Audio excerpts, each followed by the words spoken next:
These are your Unit 4B Day 3 notes. We are continuing to work on Standard 1B and 2B. So we're solving rates given verbal representation, so that's just like real life scenarios. And when we're given a verbal representation with a rate, we can find the missing information using the same process as when we find the missing information given a ratio. Long story short, we're going to be doing the same thing we've been doing all week. Okay, so the only difference with this rate is that the units will be different. Okay, an example is a lot of times when we're dealing with time or money.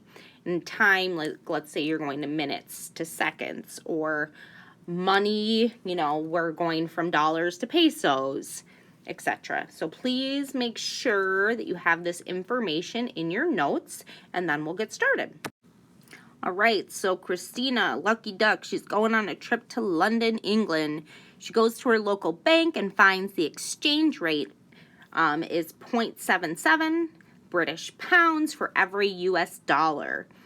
How many British pounds will she get if she exchanges 250 US dollars, okay? So if you're going on a trip, you want to make sure that you have the money that they use so that you can buy stuff. Okay, so you got to change your pounds or your dollars to pounds. So first, we need to look at the exchange rate, and we can see right here, it says that there are 77 British pounds for every US dollar. That is our rate. So let's put that into our table in the right spot. So we have US dollars, so that's 1 US dollar for, well, I'm just calling it 0.77 British pounds. Maybe we could say it as 77 cents. I don't really know a lot about British pounds, so we're just going to call it 0.77.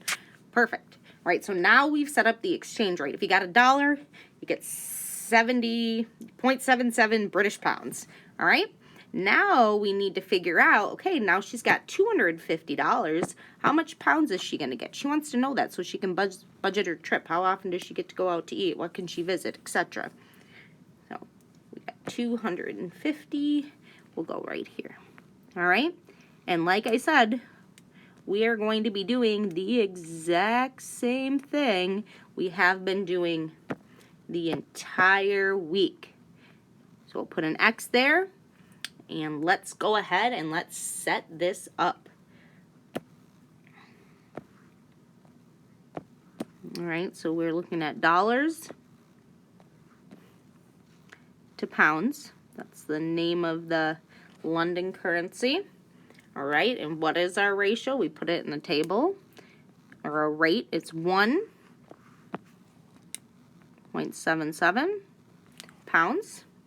All right, and we want to know what's going to happen if she has 250 doll hairs. We don't know how many pounds that is. That's our mystery, so we're going to represent that with a variable. The next thing we do is we are going to cross multiply to solve. So we have 0.77 on one side, 0.77 times 250, and that is equal to our other cross product. So that is 1 times x. All right, and we know that 1 times x is just 1x. It's x. By this time, we should know that, okay?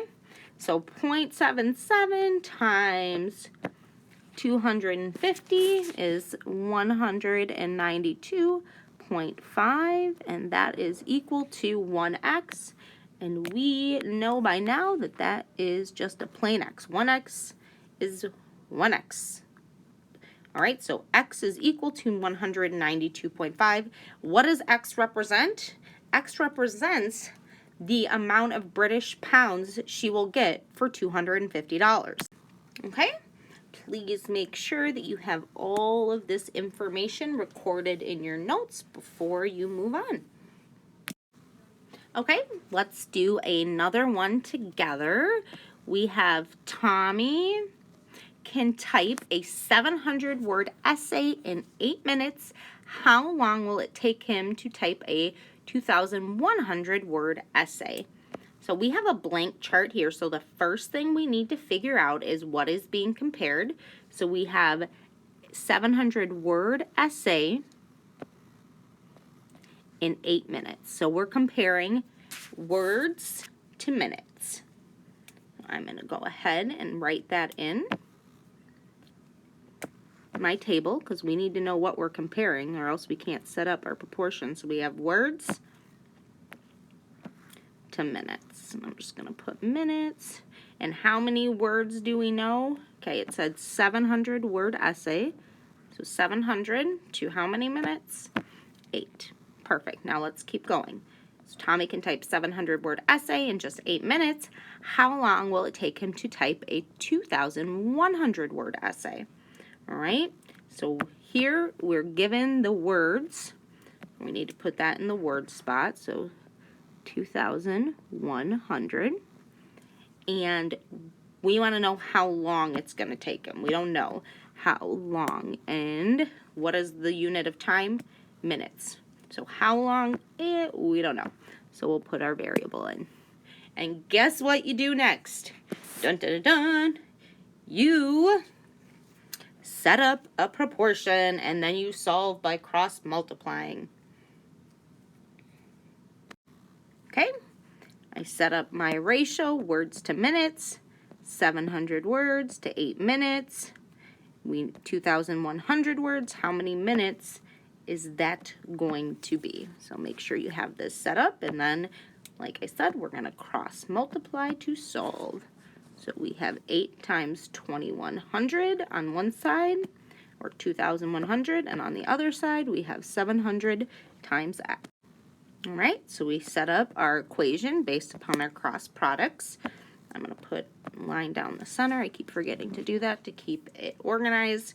Now my next step is I need to solve for x. So first I'm going to multiply 2,100 times 8, and that gives me an answer of 16,800, and that is equal to 700x because we haven't touched that yet. 700x. All right. There we go. Make it look more like a 7. All right. Now we're at our basic one-step equation. 700x. That means 700 times x. What is the opposite of multiplication? Division. So we are going to divide by 700 on both sides. So divide by 700. Divide by 700. And 16,800 divided by 700 is equal to 24. So we have 24 on this side. And we know 700 divided by 700 is 1. Bam. Cross that off, and we are left with x over here equal to x. So 24 is equal to x. And what does x represent? That's why we always end with this sentence. This is like the most important part because you need to know what that means. Okay, what does the x represent? Minutes. Okay, we have our sentence here. Tommy can type a 2,100 word essay in x, which is 24 minutes. Make sure you have your sentence written down. What I want you to do now is I want you to try the next two on your own, okay? This one right here, you are not given the table, okay? So you have to set up the table for this and solve. So try these on your own and then come back and check your work, okay? Hopefully you tried these on your own. Our first one, we're comparing pounds to cost. Okay, 5 pounds of apples for $5.80, and we want to figure out how much 2 pounds of apples will cost. I set up my ratios right here. 5 pounds over $5.80, 2 pounds over unknown cost, and then I simply cross multiply to solve. All right. Our answer would be $2.32. What does that 232 represent? What is our x? X is cost. 2 pounds of apples cost $2.32. Right? If you did not get this right, the first thing that you should check is, did you set up your rate correctly?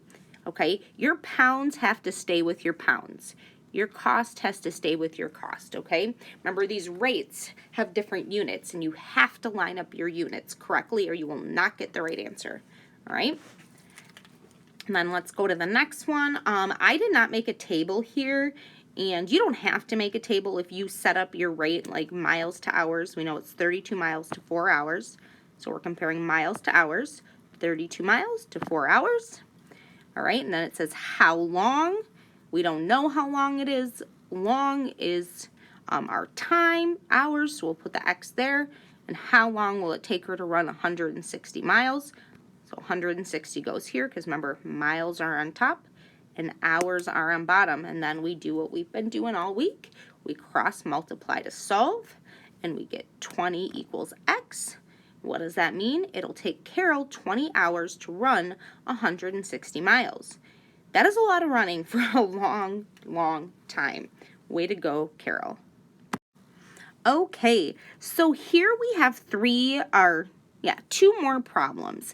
And I am going to make these optional for you because we've had a lot of really long videos and the skills are pretty repetitive. So you choose whether you want to do these or not. I will put the answers down, but I'm not going to go through them in depth, okay?